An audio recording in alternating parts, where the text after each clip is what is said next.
And a lot of the people that I've been meeting, and these are the similar stories that I've been hearing, so it's been really emotional. Now, when it's the same thing. When I finished law school, the elders told me, you have to come home. I haven't been home in a very long time. I've been in university forever. My goodness. And I dragged my kids through all of that. I dragged them all through that. If you ask any of my kids, are you going to go into law, they'll be like, no way. No. So I went home, and it took me back to the land, and Shannon knows this. I fell in love with the land again, but in my mind, my memories of my childhood, of when we were out in the land, I was trying to go back to those. And when I did, when I started looking for those places that my parents had gone, because we didn't always, there were times when my parents refused to go to Alberta. They refused to take us out there to go work. But when we tried to go, like, find work, there would be no jobs. There would be farmers that wouldn't pay us. So it was really, really a terrible situation. And there was elders that were left behind. Like, the elder people, we can't take them. They would be left behind on the reserve, and they had a really hard, difficult time to fend for themselves. So my parents did try, and those are the memories that I still have when we would go back to the land to try and live off of it. But that was really hard because for my parents, they had 13 children. And so in my mind, I still had those memories because it was so beautiful. It was really beautiful to live, off of the land. So I went back there, and I went looking for those places, and I found out they were getting devastated. I couldn't find the waters that we used to drink from. And then I took my dad with me, and I said, Dad, where are those traditional lands? And so we went back. I took my dad, and we went to this, where his cabin had been, and there was this big burn spot there. And I asked him, well, what happened? And he told me that the conservation officers had burnt down his cabin, and he was really upset. And that's another story that hasn't been told, how Environment Canada systematically set out to burn down the traditional cabins, hunting cabins of Indigenous people. And I'm not saying this to make up stories. Not that I think that you would think that way, but people have asked me, well, how do you know for sure? But I have documents that prove this, that come from the Environment Canada themselves, Saskatchewan Environment, and they intentionally blocked off those traditional hunting grounds that my people have always gone, and I have pictures of that. And I think it was seeing that and being out in a land, and then by this time I was trying to move away from Facebook. I was starting to, but there was my contact to the outside world while I was out in the land. I would go and camp there, and I had cougars circling my little camp, and I would come across bears, and I was constantly inviting people to come and see what was going on. And I also found out that there was agreements being made on behalf of my people, and my people didn't know about them. There was agreements being done and no consultation, absolutely no consultation with my people, with the Indigenous people. nothing. And it was directly impacting like our lands and the water and the animals. It was really bad. And so the other thing, you know how we talk about the genocide and the assimilation of Indigenous people, right? And I'll put this invitation out to all of you. You can, and I say this to everyone, come out and see the lands of my father's traditional lands. Come out and see them. And I'll take you to go see the waters, and I'll take you to take pictures of those roads that have been blocked and the cabins that have been burnt down. I'll take you to all that. Now, I've been trying to get CBC to come out there last year, by the way, so that they could record the things that were happening, and nobody was interested. No one was interested to hear it. So my dad took me back to those graveyards, and then I thought when my dad said, I want you to go see these graveyards, I thought he meant like 50 maybe, and then he was telling me that at the time when the Hudson Bay first came to our territories, my people were given blankets, and they didn't realize they were infested blankets, and they died. And I went back to those graveyards, and we started cleaning them as best as we could.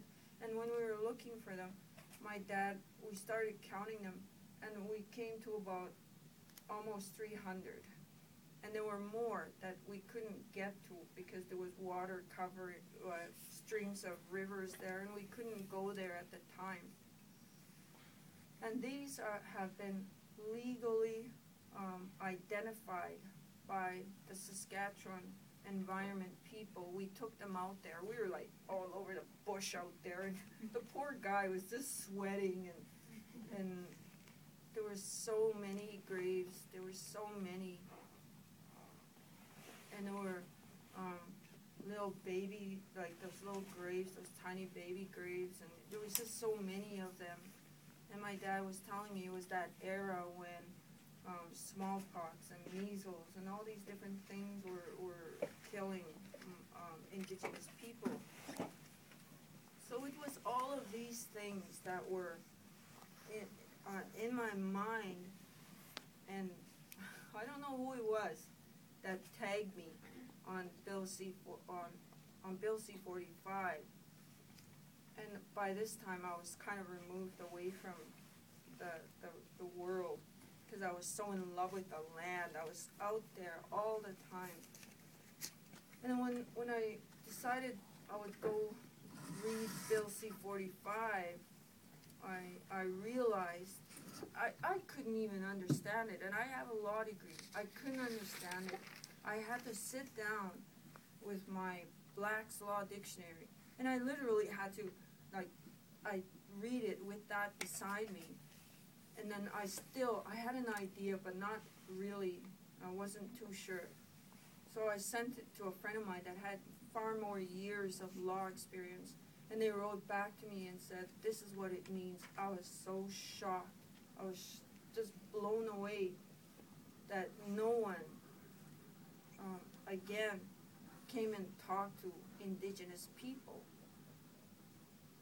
And so that's when I started talking to my friend Nina Wilson. Her and I had a very common mindset, and we connected in Facebook because her and I are always like, the land, you know. So by that time, I was already talking with her. And then I told her, Nina, look. And then she was friends with Jessica Gordon. And they started talking about it. And I got invited by Sheila McLean to go and speak at a rally because Kelly Block was putting out a pamphlet that was so racist, outright racist. And so I went and spoke because I could understand how that was going to impact the new people that were coming into these lands. So I went and spoke. There was an immediate connection between me and Sheila. And then when Nina and Jessica and I created a chat room on Facebook, and we decided there's something in law, in the Canadian law, that says acquiescence. It's called acquiescence. Acquiescence means your compliance is consent, right? Which means your silence is consent. And I told them that, and then I told them, we can't be silent. We just can't be silent about this. People deserve to know. They need to know. And so I told them, I know there's one white lady that's really good at rallies. So I pulled Sheila into the chat. Like, you can't be any whiter than her. She's like blonde and blue-eyed and so beautiful, right? She's so beautiful in spirit as well. She swears like a trucker. So beautiful in spirit. So beautiful. And so she joined us in this chat, and we told her about Bill C-45. Of course, her reaction is, holy crap. I won't say her exact words. And that's how it began. We had no money. We didn't have any idea how we were going to, but we were educators. I'm an educator. I'm not a lawyer. I refuse to practice law. And I am an instructor at the First Nations University in Prince Albert now. So we said, how can we reach people? And then as being teachers, we're like, we'll call it a teach-in, and we'll invite everybody. not knowing really how we were gonna do it, and with no money, we don't make a lot of money being a teacher. So we pulled whatever little money we had, and then a space was more or less donated to us. And our first teach-in happened on November 10th. And people say that I Don't Know More began from social media. Sort of, not really. It began from our relationships in the community and our relationships with people. And then we started phoning people, and we said, you gotta come out. You gotta come and hear what Bill C-45, how it's going to impact you. So on a blizzard day, a carload of my students drove from Prince Albert and came, and I kind of knew this one lady. I knew she was a single parent. I knew she was on assistance, and I knew she didn't have much money. I knew all that, but this blizzard day, she walks in there all bundled up from like big boots and just like massive clothing, and she's waddling in, right? And I was like, looked at her, because I knew the buses were barely running. And I asked her, how did you get here? And then she's like, oh, I walked. And I'm like, Ronelia, you live in so-and-so place? Yeah, she's like, I walked 10 blocks. And so it gave me an idea, the dedication of people wanting to know what Bill C-45 was. And so we started, and people started piling in. Some of them were late, and then we ended up with like 150 people. And it grew from there. Somebody donated like $100 to us. And then we got invited to go speak in Regina. Regina heard about this. And then we took off to Regina. And then it was our relationships, my relationships here in Regina with Shannon, and my students and other instructors that created the Regina space that we needed. And FNUC donated the space to us. This was all, we had no money. Everything that happened, the space and everything was donated. We even had like homemade cookies at the Saskatoon, and they were kind of funny tasting. And then when I asked, I was munching away. I was like, what kind of cookies are they? And they named some kind of herbal cookies, that somebody had donated and brought. They tasted good, but I was kind of unusual. They put Idle No More? Oh, heck. It was not to dishonor any of the previous activists and people that have worked years in the land. We honor them, right? We honor them totally. Idle No More came about from our chat room. That's what we called our chat room on Facebook. Because the four of us weren't going to be idle anymore, you know? And then when we first did our November 10th, it was Jessica Gordon that said, well, I don't want to be idle anymore. I feel like I'm idle. So we're going to get off the couch and we're not going to be idle anymore, she said. And then we decided, well, why don't we just call it Idle No More, you know? And it just stuck. And by the time Idle No More grew, we were trying to change it, and we couldn't. It was like trying to go pick up feathers that are blown away in the wind, hey? You just couldn't. So we just left it at that. We've been criticized about that name, by the way. They were saying, well, we were never idle. But it was never any disrespect. It was never meant to dishonor the previous work that has been done. In fact, I think that's where it grew from. That's where Idle No More grew from. And then while we were in Regina, people started coming up to us and saying, well, we want you to come over here. So we agreed. We got invited to go to North Battleford. Again, somebody donated, I think it was like $75 for gas. So we took off to North Battleford the following weekend, and we did a teach-in over there. And then somebody again invited us to Prince Albert, and then we took off over there again, and then it grew from there. And then we decided, why don't we have a national Idle No More Day of Action, and we'll have it on December 10th. You know, I think this is where our ignorance and naivety helped us, because we didn't realize, you know, nobody just calls a national day of action, right? But we did. And then it grew from there. So we started madly posting on Facebook, and then we created a hashtag before we went to Louisville. And Jessica tweeted as much as she could, but it was when we were in Louisville, it was recorded and posted on Facebook, and it was the hashtag was utilized on that day, and it took off from there. It started trending. And that's how Idle No More grew. And then when we called our December 10th National Day, there were people from Ottawa and Vancouver that contacted us and said, how can we help you? And we told them, we have no money, you'll have to help us in your own way. So they agreed. So we had Idle No More coordinators all over. And one of the founders, Nina, was in Winnipeg. So she took Winnipeg, and then we had a coordinator in Ottawa, and then we had a coordinator in Vancouver, and that's how we did it. You should see my Facebook. It's ridiculous.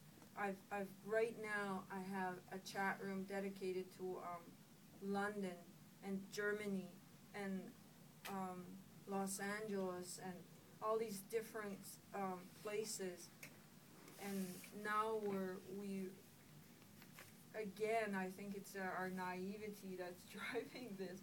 We called for a worldwide Idle No More on January 28th, and we're getting contacted from Africa, from New Zealand, from I'll be in London, England, rallying over there in front of the Buckingham Palace. So, does that answer your question? Yeah.